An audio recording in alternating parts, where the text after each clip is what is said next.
aguardando momentos que se seguem.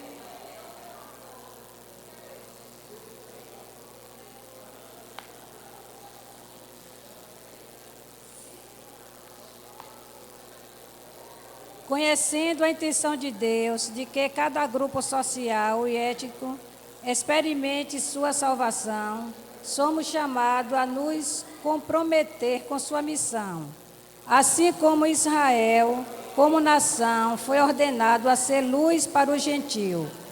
Nós, como os cristãos, ou Israel espirituais, também recebemos a ordem de ser embaixadores de Deus para as pessoas que ainda não aceitaram Jesus como seu Senhor e Salvador. Claramente, os discípulos de Cristo têm um dever para com os não alcançados.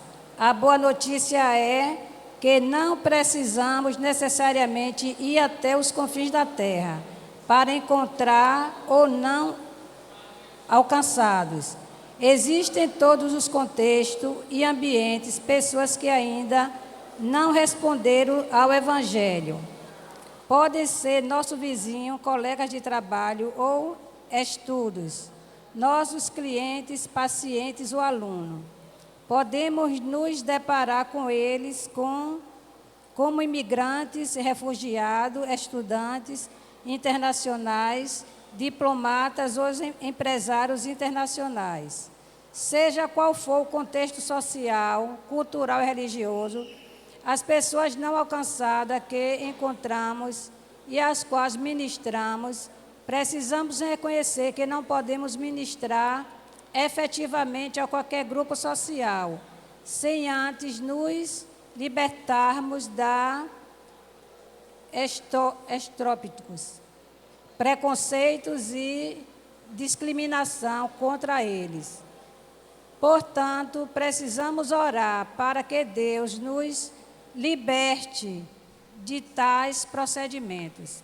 Então, nós sabemos que nós não podemos alcançar as pessoas estrangeiras, as pessoas distantes de nós, mas que nós possamos evangelizar, levar a palavra de Deus ao nosso vizinho, ao nosso colega, no nosso bairro, onde quer que nós iremos, que a palavra de Deus seja falada por nós. E assim alcançamos almas para o reino dos céus. Vamos cantar, irmãos, mensageiros. Nós somos mensageiros do Rei Senhor.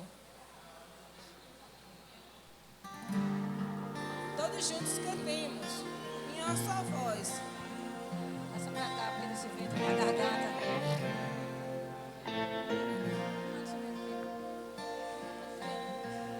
Tem dias que nem sei dizer, não temos motivação. Eu sinto em mim estou sem fim, não sei dizer a razão. Somos irmãos. Consigo ainda Jesus buscar, os meus joelhos dobrar e orar, perante Deus me inclino a chorar e abrir o meu coração, e abrir o meu coração.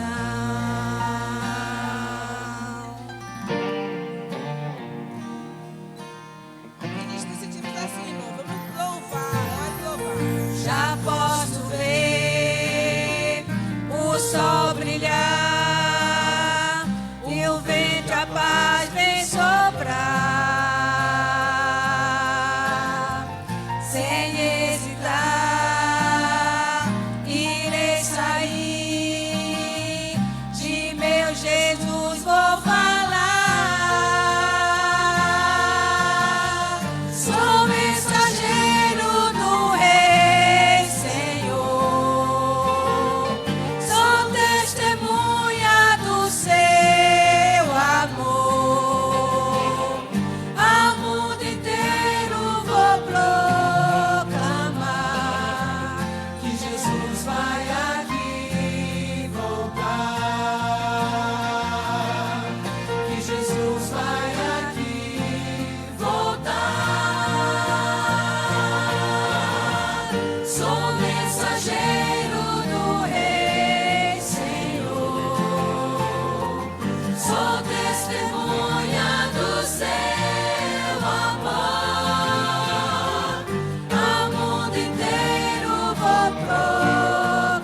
Jesus vai aqui voltar.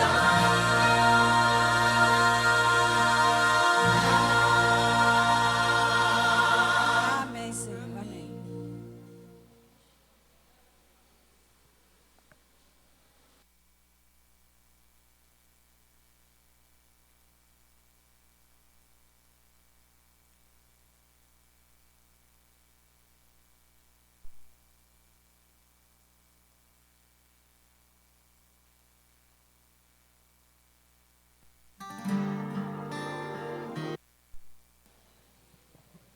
Bom dia, igreja. Feliz sábado a todos.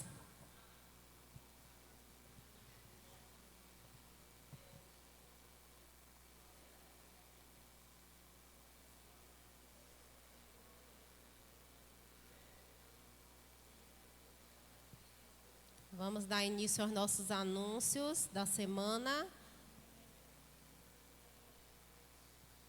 O culto das diaconisas dessa terça-feira será na casa da nossa irmã Wanda, no horário das 17 horas. Então, todos que tiverem interesse de participar, marcar um ponto de encontro com a irmã Genilda, com a irmã Jacira.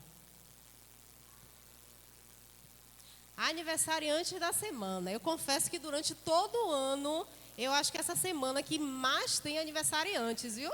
Todos os dias, além de tudo, 2 no mesmo dia.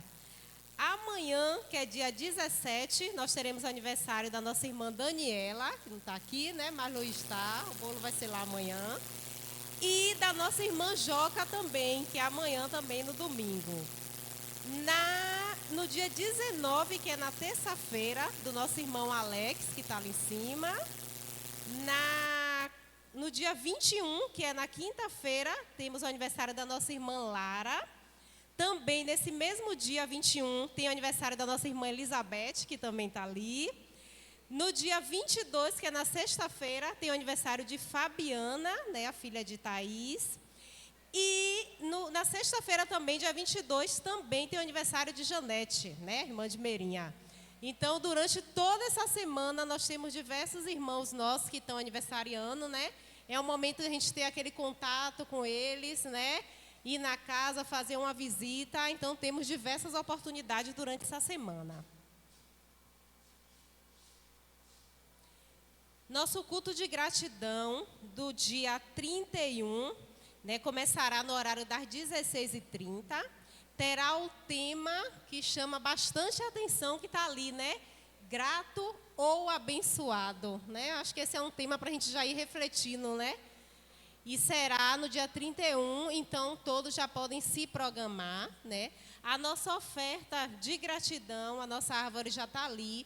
Todos receberam o envelope, então se você não recebeu não, mas está entregando lá embaixo, viu? Então, sábado passado já entregou alguns, quem não estava, né, pode ainda pegar. E se você vai viajar no dia 31, se você não vai estar aqui, você já pode trazer sua oferta de gratidão e já colocar na árvore, como alguém já fez ali, tá? E o nosso último anúncio, né, é lembrar que o estudo bíblico do Apocalipse continua acontecendo, né, de maneira online, toda sexta-feira, no horário das 8 horas, não é isso? 8, né? 8 horas. Então, todos que tiverem interesse em participar e convidar amigos também, né, já que é online, para poder participar também. Por hoje é só e obrigada a todos.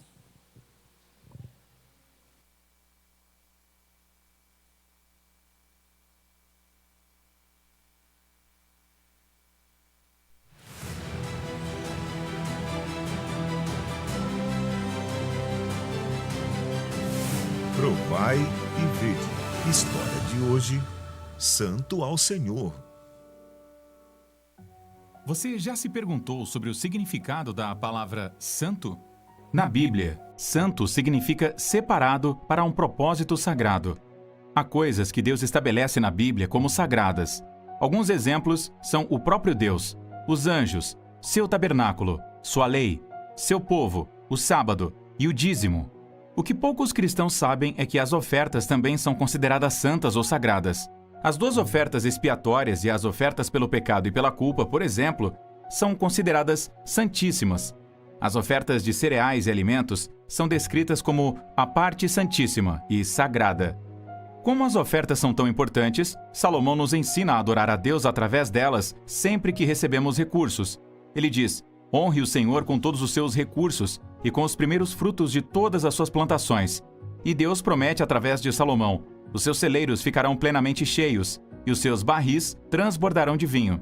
No antigo Israel, por meio das ofertas, os filhos de Deus o adoravam como doador de tudo e o afirmavam como Senhor. Eles o reconheciam como dono do universo, provedor e mantenedor, demonstrando assim lealdade e desejo genuíno, desejo de obedecer-lhe, apoiar seu ministério e sua bênção para muitos. Deus estabeleceu a quantia de algumas ofertas, mas deixou outras a critério do adorador. Entretanto, o princípio geral sempre foi dar na proporção do que se recebe e dar o melhor de si para Deus. De acordo com a Bíblia, as ofertas devem ser devolvidas a Deus tão regularmente quanto o dízimo, cada vez que Ele nos abençoa com uma renda ou aumento. Essas ofertas regulares são conhecidas como pacto, pois, assim como a devolução do dízimo e na guarda do sábado, as ofertas só serão consistentemente devolvidas se houver um propósito no coração, uma decisão firme, um pacto feito de antemão em oração diante dele. Você já disse a Deus com que regularidade devolverá seu pacto a Ele? Você já decidiu dar sempre depois que Ele o abençoar com uma nova renda ou aumento? Você já disse a Deus qual porcentagem de sua renda gostaria de devolver a Ele como pacto além do dízimo? Uma vez que você fala ao Senhor essa porcentagem, ela se torna sagrada para Ele. Coloquemos nossos desejos por último e primeiro Deus.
Querido Deus, obrigada, Senhor, por todas as bênçãos que o Senhor tem derramado sobre as nossas vidas.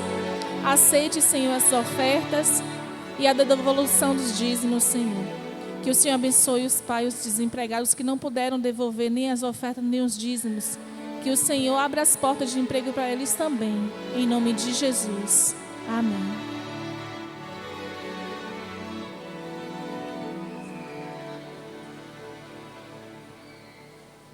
Vamos continuar adorando o nosso Deus. guardando nossas vidas no esconderijo do teu altar.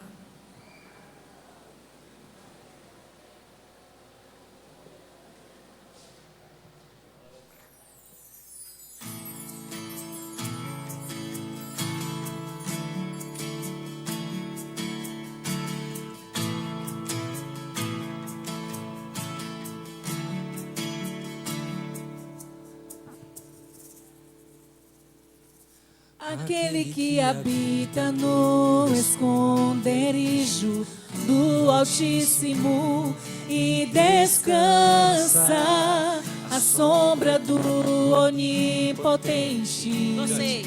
Aquele que habita no esconderijo do Altíssimo e descansa à sombra do Onipotente. Diz ao Senhor, meu refúgio, fortaleza, o Deus em quem eu sempre confio.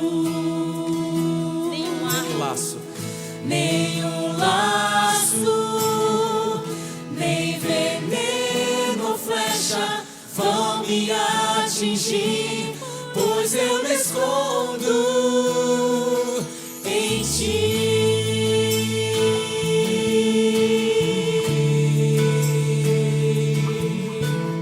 Aleluia. E tu me cobrirás com tuas penas. Deus quer proteger você. E tu me cobrirás com tuas penas, sob tuas asas estarei seguro. A tua fidelidade é meu escudo. E tu me cobrirás com tuas penas, sob tuas asas estarei seguro. A tua fidelidade é meu escudo, meu refúgio, fortaleza, o Deus em quem eu sempre confio. Nenhum laço, nem veneno, flecha vão me atingir, pois eu me escondo. Mil podem cair ao meu lado e 10.000 à minha direita. Pelo Senhor eu ficarei em pé, e praga nenhuma nem mal chegarão à minha tenda. O meu Senhor é minha salvação, meu refúgio, fortaleza, o Deus em quem eu sempre confio. Nenhum laço, nem veneno, flecha vão me atingir, pois eu me escondo. Meu refúgio, fortaleza, o Deus em quem eu sempre confio. Nenhum laço, nem veneno, flecha vão me atingir, pois eu me escondo em ti.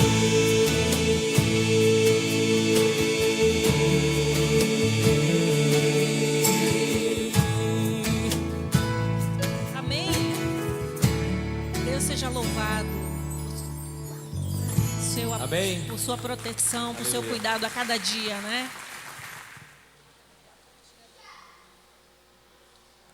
Sei que a igreja conhece mais esse hino e quero ver a igreja cantar mais bonito.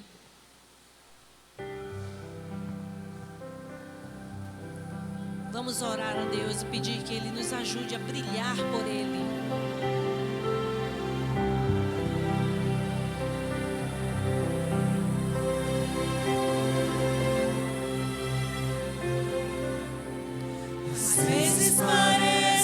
que ser um cristão não é fácil em meio à escuridão.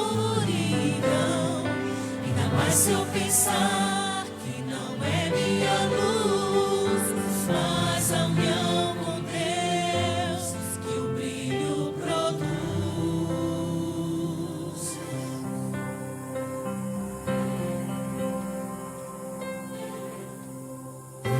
Às vezes parece difícil entender que o cristão é exemplo mesmo sem o querer. E por isso mesmo eu preciso orar para que Deus me ilumine e assim eu possa brilhar. Senhor, eu quero brilhar por ti. Quando o mundo se apagar, eu quero que através da minha vida alguém possa te enxergar. Faze com que mesmo sem palavras eu fale do teu amor. Eu quero brilhar por ti, brilhar onde quer que for.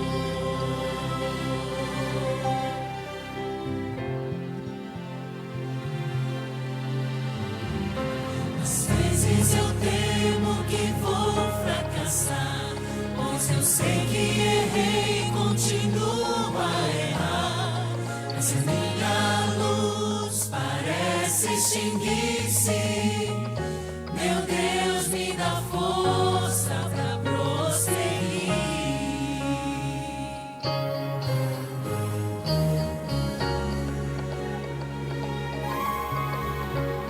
Não importa o quanto eu tente me esforçar, eu só posso vencer se Ele me ajudar. E quando percebo meu esforço é vão, o que devo fazer é segurar sua mão. Senhor, eu quero brilhar por ti. Quando o mundo se apagar, eu quero que através da minha vida alguém possa te enxergar. Fazem com que mesmo sem palavras eu fale do teu amor. Eu quero brilhar por ti, brilhar onde quer que for. Só você, igreja. Senhor, eu quero brilhar por ti. Quando o mundo se apagar, e o que mais? Eu quero que através da minha vida alguém possa te enxergar. Faze com que mesmo sem palavras eu fale do teu amor. Eu quero brilhar por ti, brilhar onde quer que for. Eu quero brilhar por ti, brilhar onde quer que for.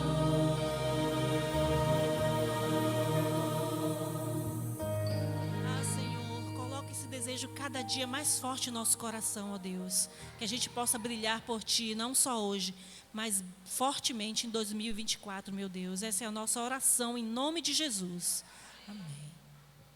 Vamos ficar todos de pés e cantar o hino Rei dos Reis.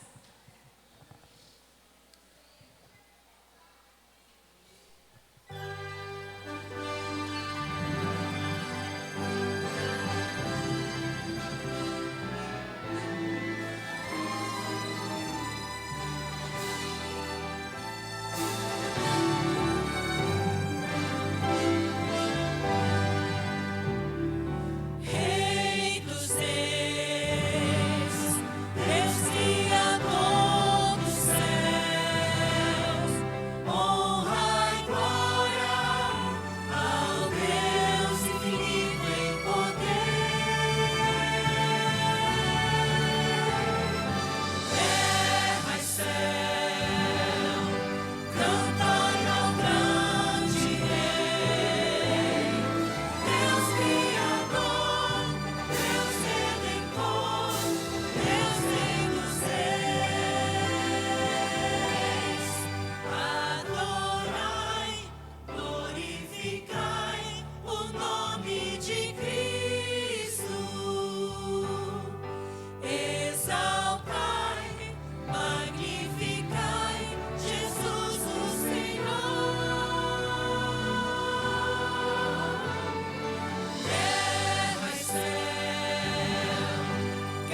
ajoelhar para falar com o nosso Deus?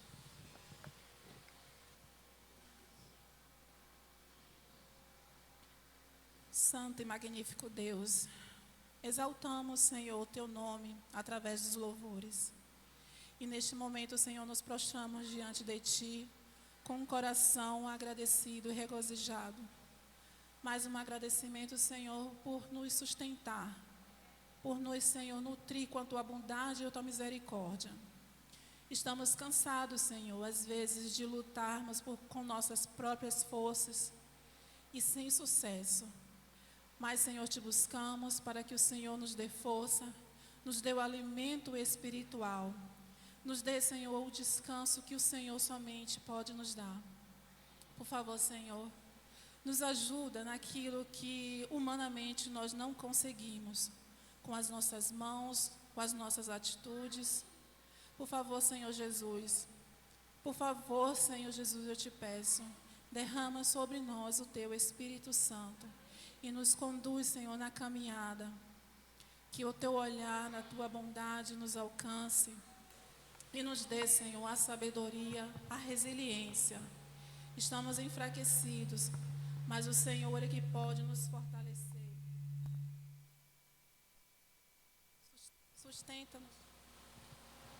Sustenta-nos, Senhor, com a Tua bondade. Ampara-nos, Senhor. Neste momento que a Tua palavra será aberta, fala aos nossos ouvidos, nossos corações, aquilo que realmente precisamos consertar dentro de nós. Que as práticas que temos possam ser corrigidas, Senhor, através da Tua palavra. Amém. Abençoa o pregador, Senhor, que irá ministrar a Tua palavra, que o Espírito Santo o ajude a falar não dele, mas falar de Ti, da Tua bondade somente, em reconhecimento. Dá-nos o coração, Senhor, adorador e resiliente e também reverente ao Teu chamado e às Tuas palavras. Que possamos sair daqui cada vez mais fortalecidos e na esperança de que o Senhor virá para nos socorrer um dia. É o que eu te peço neste momento e agradeço em nome de Jesus. Amém.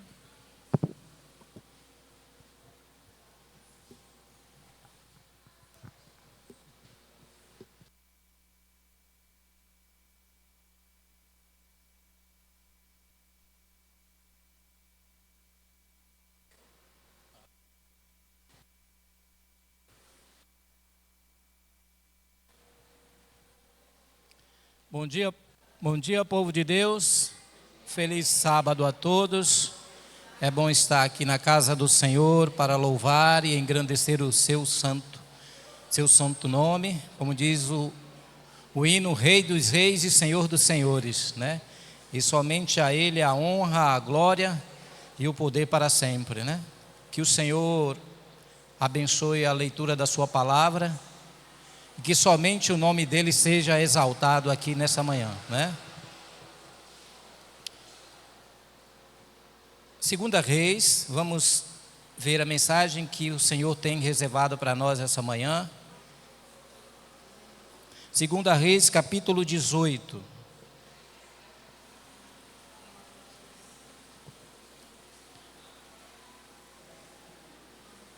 Segunda Reis 18, a partir do verso 1.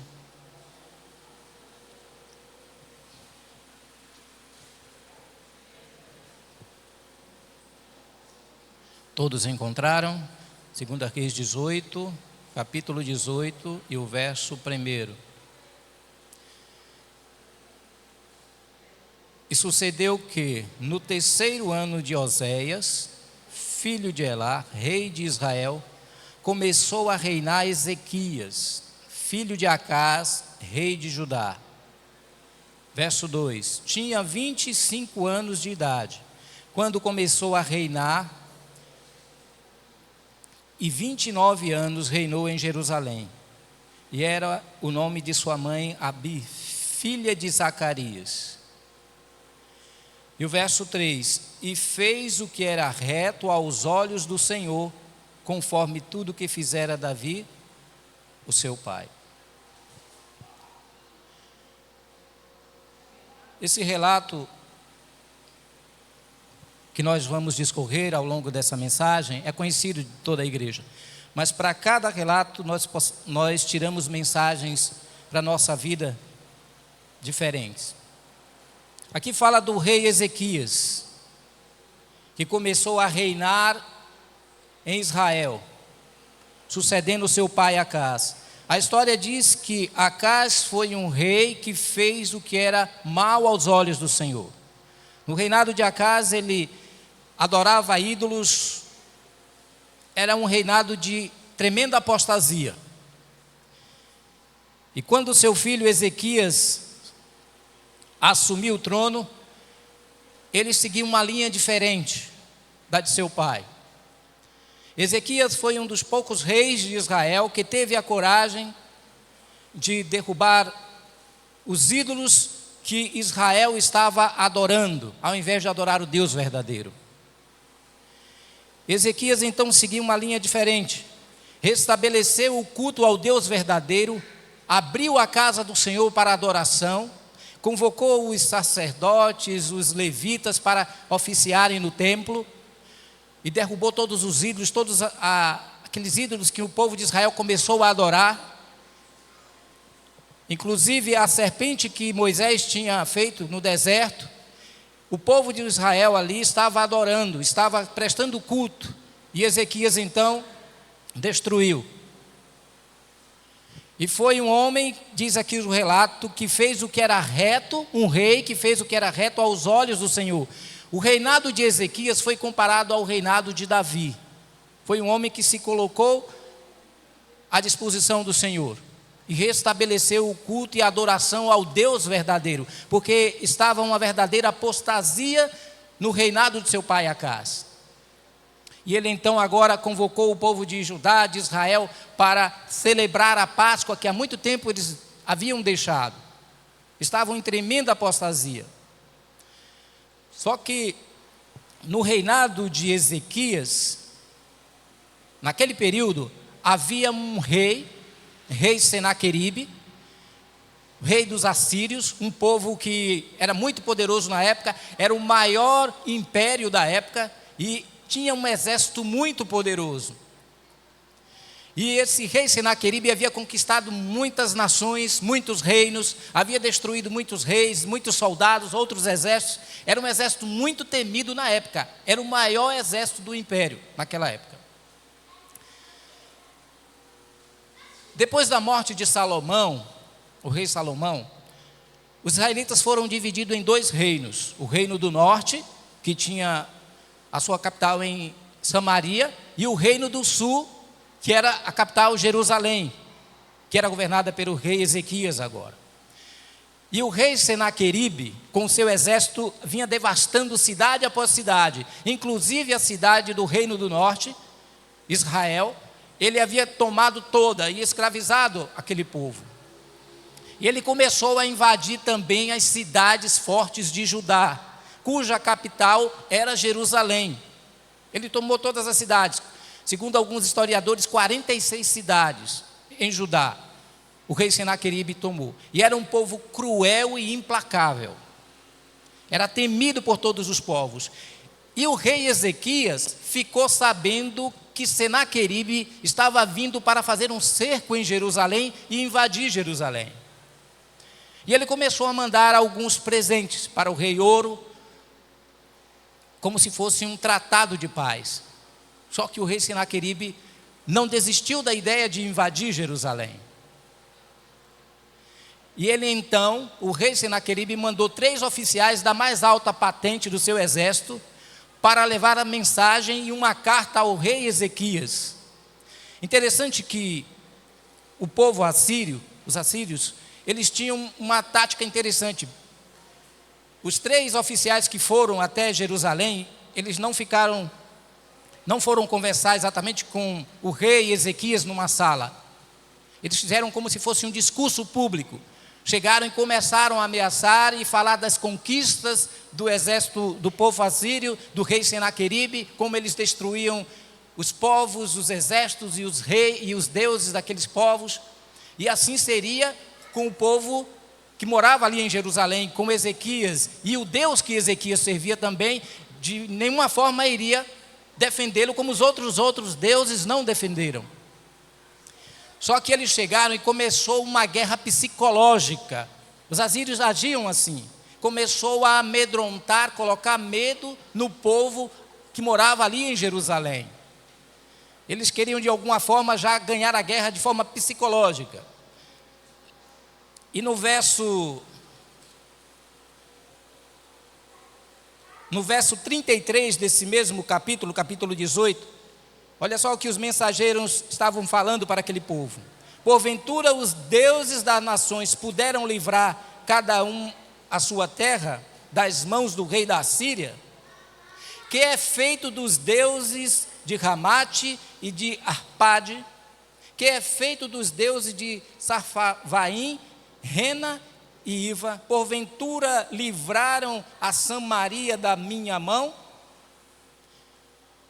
Era essa a situação ali. Aqueles oficiais estavam falando com aquele povo, dizendo que não tinha como eles vencerem essa batalha, porque eles haviam conquistado outros reinos, havia destruído Samaria e os deuses que eles adoravam, e nenhum deus havia livrado ele das mãos do rei Senaqueribe. E quando Ezequias soube disso, ele pegou aquela carta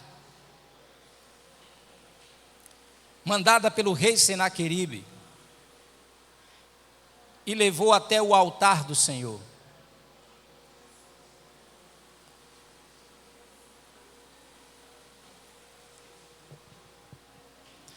Ezequias entendeu, ele já havia tentado de todas as formas um acordo de paz com o rei Senaqueribe, só que ele estava determinado a conquistar a única cidade de Judá que não tinha sido ainda invadida, Jerusalém. E Ezequias então pegou aquela carta e fez como vocês fizeram hoje, essa manhã, vieram ao templo. Ele veio ao templo e colocou aquela carta de afronta, de ameaça, no altar do Senhor. Ele entendeu que aquela guerra não era dele. Humanamente falando, era impossível Ezequias vencer o exército poderoso da Assíria. Eram 185 mil soldados cercando, eram mais de 185 mil, cercando Jerusalém. E Ezequias então deixou de lutar com suas forças, como a irmã falou na oração, a gente luta com as nossas forças, mas não consegue vencer. Então, do aspecto do engenho humano, era impossível, humanamente falando, Ezequias ganhar aquela guerra contra o rei Senaqueribe. Então o que ele fez? Chegou no altar do Senhor e disse: Senhor, nos socorre.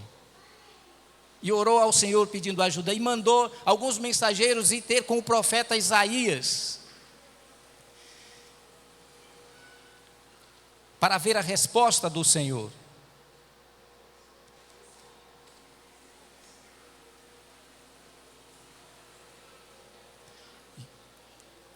E depois da resposta de Deus, o profeta Isaías diz que Deus havia ouvido o pedido a respeito do rei Senaqueribe.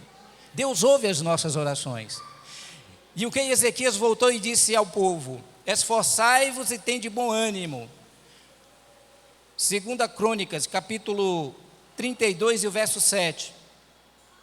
Esforçai-vos e tende bom ânimo, não temais nem vos assusteis por causa do rei da Assíria, nem por causa de toda a multidão que está com ele, porque há um maior conosco do que com ele. Amém?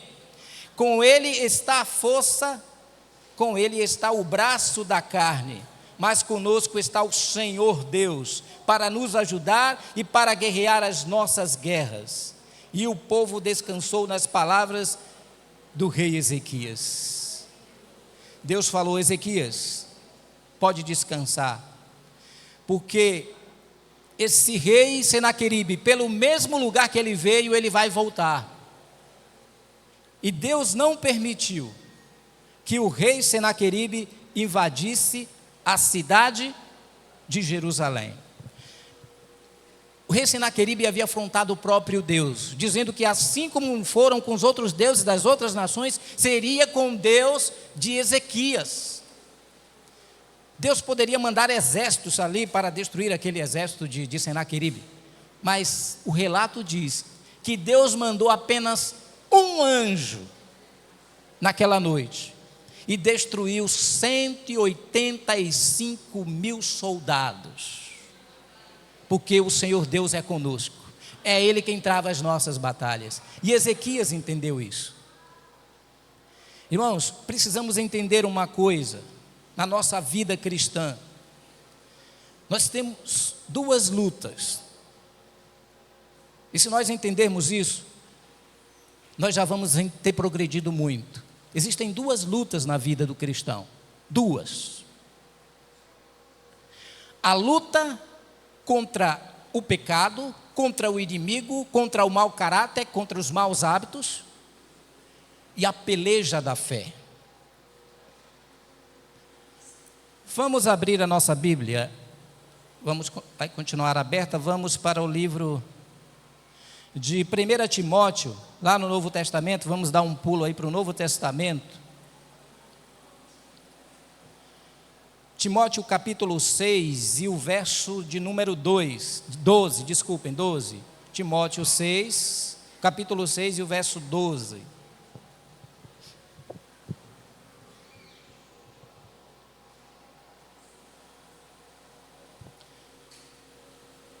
Olha só o que está escrito, 6:12 de 1 Timóteo. Peleja a boa peleja da fé. Toma posse da vida eterna, para a qual também foste chamado, tendo já feito a confissão diante de muitas testemunhas. Peleja a boa peleja da fé. O apóstolo Paulo fala assim: combati o bom combate, encerrei a carreira e guardei a fé. A luta do cristão é a peleja da fé. O que é a peleja da fé?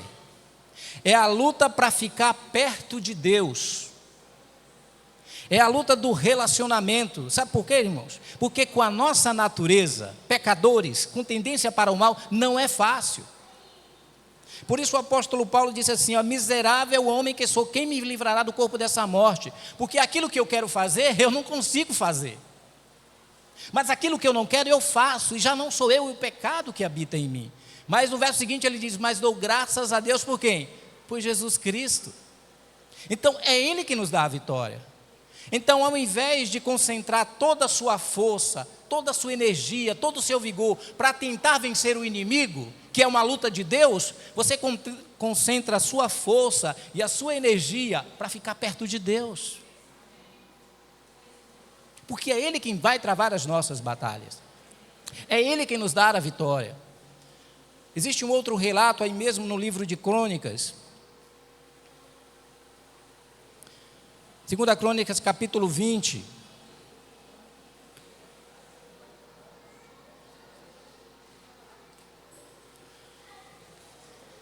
Que fala de Josafá, o rei Josafá. 3 reinos se reuniram: os moabitas, os amonitas e os meunitas. Formaram um grande exército para ir guerrear contra Josafá. Josafá ficou sabendo.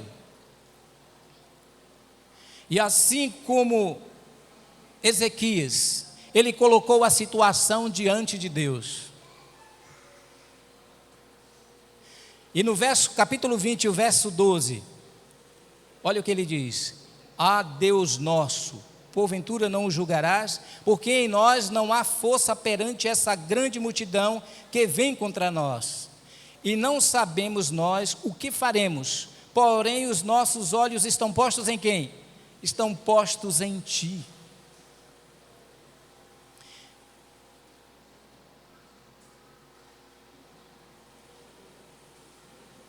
E olha o que é que o verso 17 fala: qual a posição que Josafá deveria tomar nessa guerra contra o inimigo?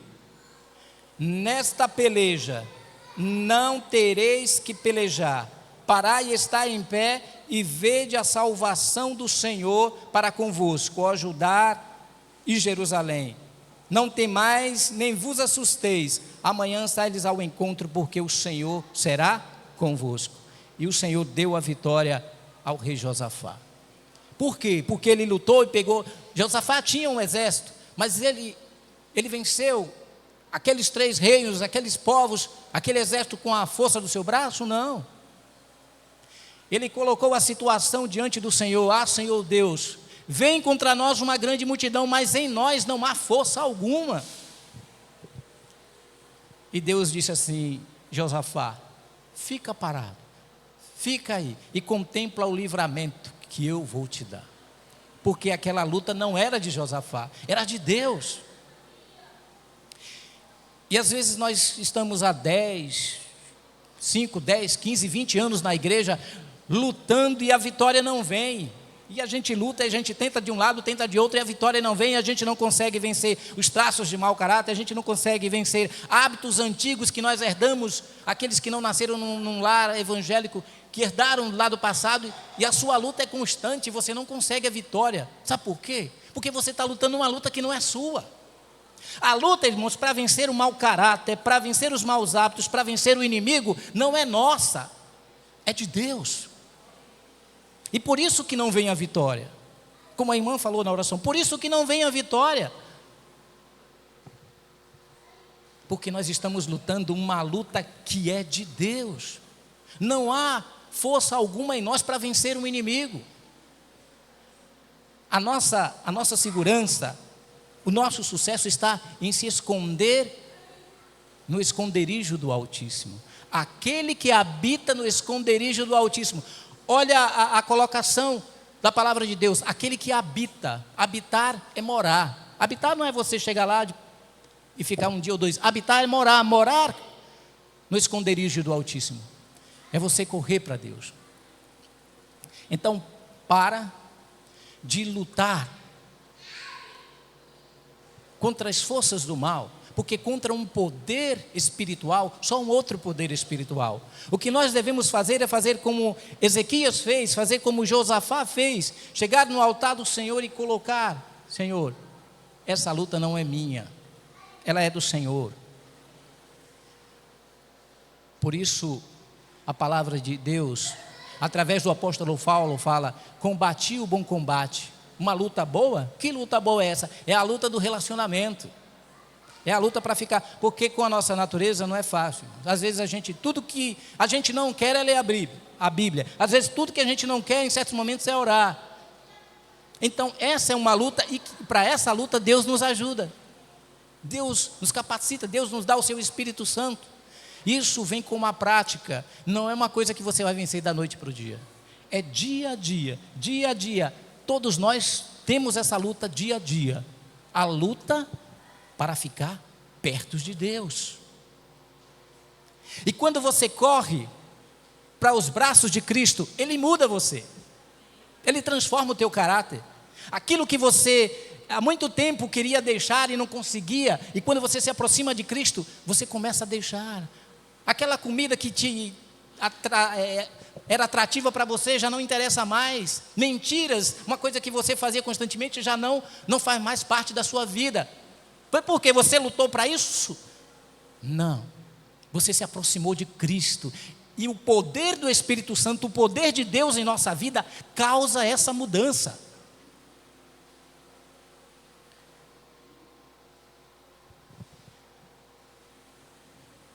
Ezequias disse: Senhor, não há como vencer o maior exército desse império, o império assírio. Eles eram cruéis, irmãos. Torturavam os seus adversários. Torturas que eu nem ousaria mencionar aqui, porque é muito, muito triste. Devastaram, entraram no Reino do Norte, em Israel, e conquistou tudo. Mas chegou em Jerusalém, havia um homem que adorava o Deus vivo e verdadeiro, que havia deixado as práticas antigas de lado. E Senaqueribe havia afrontado o Deus dos exércitos. E ele voltou pelo mesmo caminho que veio. Voltou com alguns soldados. foi para a cidade de Nínive, e quando estava ali adorando o seu Deus, os seus filhos, numa emboscada, mataram ele. Não há luta, não há batalha perdida para Deus. Só que nós precisamos entender qual é a minha luta, qual é a minha batalha, onde eu devo concentrar a minha energia. Concentra a sua força, concentra toda a sua energia para ficar perto de Deus. Deixa que Ele cuida do resto. Ezequias e Josafá não ficaram acomodados, eles tomaram a posição. Josafá convocou um jejum por toda Judá. Eles começaram a orar, a jejuar e a cantar louvores. Deus vai cuidar das minhas lutas, tudo bem. Eu vou sentar, né? Vou ficar aqui, traz um pouco de água para mim. Não, você tem que tomar uma posição, e a sua posição é ficar do lado de Deus. Isso é fácil, irmãos? Não é não. Você sabe que não é. Você tem as suas lutas, você sabe que não é fácil. Às vezes a gente escorrega aqui, escorrega ali, mas se você está seguro nas mãos de Deus, você tropeça, mas Deus não deixa você. Nós muitas vezes viramos as costas para Deus, mas Ele não nos abandona. Eu passei uma experiência, uma certa época, logo quando eu entrei para a igreja, passado algum tempo, eu não nasci num lar evangélico, e depois de muito tempo eu conheci a mensagem de Deus, e algumas práticas que tinha lá fora continuaram na minha vida, mas eu não conseguia vencer, não conseguia abandonar aquilo, porque eu estava lutando com minhas próprias forças. Não tinha como conseguir, não tinha como vencer, porque era uma luta que não era minha. A minha luta, eu tinha que me aproximar de Cristo. Mas Deus não deixa a gente ignorante a certas coisas. Deus responde às nossas orações, Deus responde às nossas súplicas. E existe sonho e pesadelo, né? E isso acontece quando você está dormindo. Eu tive um pesadelo uma noite com o inimigo. Eu estava lutando literalmente com o inimigo. A gente, como sabe, um MMA, eu estava lutando com ele. Mas só que eu não conseguia vencê-lo de forma alguma. Tentava de todas as maneiras. E teve um momento que ele me jogou, e estávamos assim num galpão enorme, tipo uma garagem, e eu saí flutuando, bati as minhas costas na parede e caí sentado. E ele deu uma gargalhada que estremeceu todo o local. Isso em sonho, dormindo. E quando eu acordei, quando ele fez isso, deu aquela gargalhada, ele falou: eu não lhe destruí, porque ele lá em cima lhe protege. Eu agradeci a Deus, acordei assustado e agradeci a Deus por sua proteção. Não entendi muita coisa, mas agradeci a Deus por sua proteção. E no dia seguinte, aí sim eu tive um sonho, daqueles sonhos que a gente não quer acordar mais. Eu sei que muitos aqui já sonharam com a volta de Cristo, né? Eu já sonhei com a volta de Cristo, mas esse sonho que eu tive foi conversando com Cristo. Sabe aquela imagem, não sei quantos conhecem o livro Vida de Jesus, de Ellen White, aquela imagem. Eu estava conversando com Jesus e eu fiz uma pergunta para ele. Eu nunca esqueci isso, e por onde eu passo, eu sempre menciono. Eu disse: Senhor, qual o segredo para o sucesso na vida do cristão? E ele me disse apenas duas palavras: comunhão com o Pai. Só isso. Comunhão com o Pai. É essa a nossa luta, é essa a nossa guerra, é essa a nossa batalha diária. Porque quando você está em comunhão com Deus, pode vir Senaqueribe, pode vir todos os, sabe? Porque Deus se coloca na sua frente e diz: nesse aqui você não vai mexer. Ele é meu filho, ele está sob minha proteção, ele está sob meu abrigo, ele está na cidade de refúgio, e nele ninguém toca. O rei Senaqueribe invadiu todas as cidades, inclusive as cidades de Judá. Jerusalém era a capital, mas ele tinha invadido já todas as cidades e levado o povo cativo e matado muita gente. Mas em Jerusalém ele não conseguiu entrar, porque lá havia um homem que havia entendido o seu papel: ficar perto de Deus. E Deus disse: Ezequias, fica aqui. deixa que eu cuido agora. E Ezequias saiu vitorioso. Foi porque ele lutou? Não. Foi porque ele se relacionou. Foi porque ele confiou em Deus. Essa é a nossa luta. É isso que precisamos entender, queridos. Na vida nós vamos ter muitas batalhas.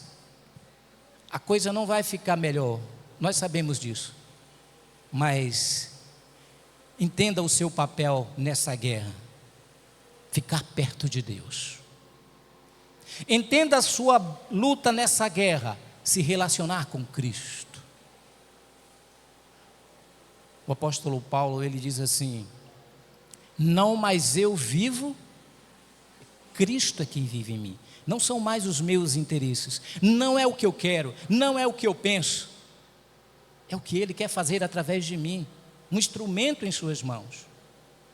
É esse o nosso papel. Ser embaixadores de Cristo. E com certeza, quando nós colocamos Deus no início, Ele cuida do final. Quando o reino de Deus é prioridade na minha vida, o Senhor cuida de todas as coisas. O inimigo pode até tentar, a gente pode até ficar com medo, como Ezequias ficou, como Josafá ficou. É normal, é um ser humano. Mas ele falou para o seu povo: maior é o que está conosco do que o que está com ele. E que Deus nos abençoe, queridos, e que nós possamos entender o nosso papel nessa guerra. Fica perto de Deus, faz dele o primeiro na sua vida. Eu queria fazer um apelo a vocês. Eu pedi,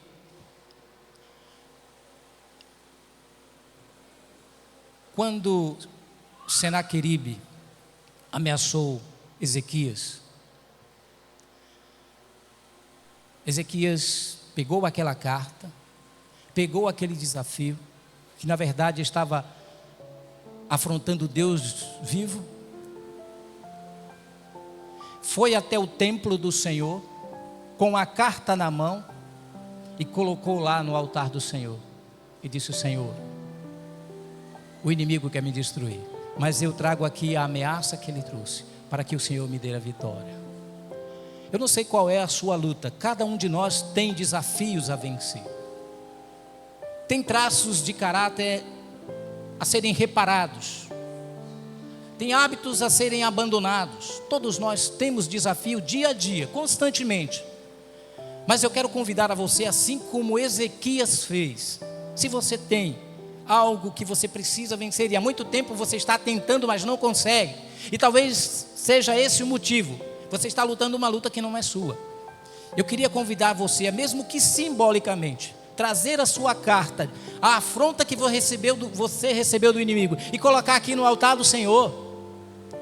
Porque nós vamos elevar uma oração para que o Senhor, assim como deu a vitória a Ezequias, assim como deu a vitória a Josafá, Ele possa nos dar a vitória. E se você tem essa carta, se você não quer vir aqui à frente, fique em pé e coloque diante do altar do Senhor o seu desafio, o seu problema, para que Deus, com seu infinito poder, possa te dar a vitória. Louvado seja Deus, e que nesse dia seja o começo de uma nova era para você de vitórias, porque você está colocando nas mãos de Deus aquilo que você não pode vencer com suas próprias mãos.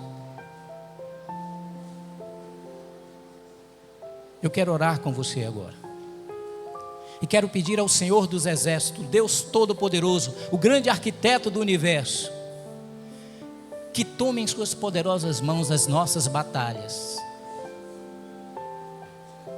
e como o bichinho de Jacó, como uma poeirazinha nesse universo, o Senhor olhe para nós com seu olhar de amor, de misericórdia, de perdão, porque cada dia, a cada momento que você respira, é um milagre de Deus na sua vida. Cada manhã você deve acordar e dizer: obrigado, Senhor, pelo milagre da vida, porque Ele tem cuidado de nós, irmãos. Ele tem cuidado de nós. Eu vou convidar a igreja, vamos ficar de joelhos e pedir ao Senhor que nos dê a vitória.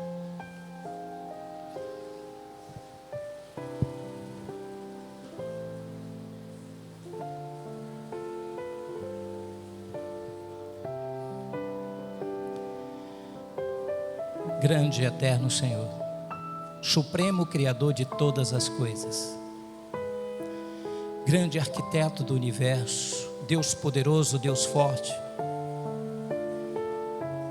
Príncipe da paz, Deus Emanuel, Deus conosco. A Ti toda a honra, toda a glória e todo o louvor. És magnífico, Senhor. E nós temos o grande privilégio de sermos considerados Teus filhos.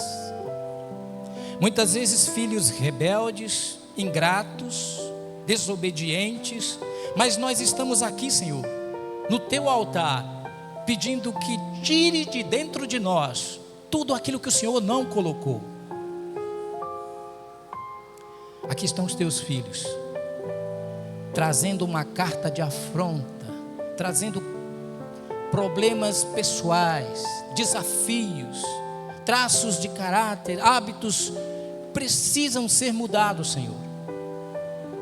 Mas nós não conseguimos ainda porque nós confundimos as coisas às vezes. A luta, Senhor, que é Tua, nós estamos querendo lutar e por isso nós não estamos conseguindo sucesso. Mas nessa manhã o Senhor abriu os nossos olhos, os nossos ouvidos e entendemos a Tua mensagem. A mensagem que o Senhor trouxe para mim, a mensagem que o Senhor trouxe para a Tua igreja. Nós queremos colocar a afronta do inimigo. Nós queremos colocar os nossos desafios. Nós queremos colocar os nossos problemas no Teu altar, com a confiança de que o Senhor já nos deu a vitória. Aqui está a Tua igreja, com fraquezas, com limites, com imperfeições, mas é a Tua igreja, Senhor, é o Teu povo. Por isso, salva-nos para o Teu reino. Abençoa a liderança dessa igreja, ilumina cada membro, cada líder dessa igreja, para que entenda que o primeiro lugar deve ser Teu, Senhor. Obrigado mais uma vez por Tua misericórdia. Obrigado por Tua graça que nos alcança e nos transforma. Obrigado pela Tua providência, proteção e segurança de todos os dias. E obrigado por Jesus Cristo, a nossa esperança. Obrigado por tudo. Eu te agradeço em nome e por amor de Jesus. Amém.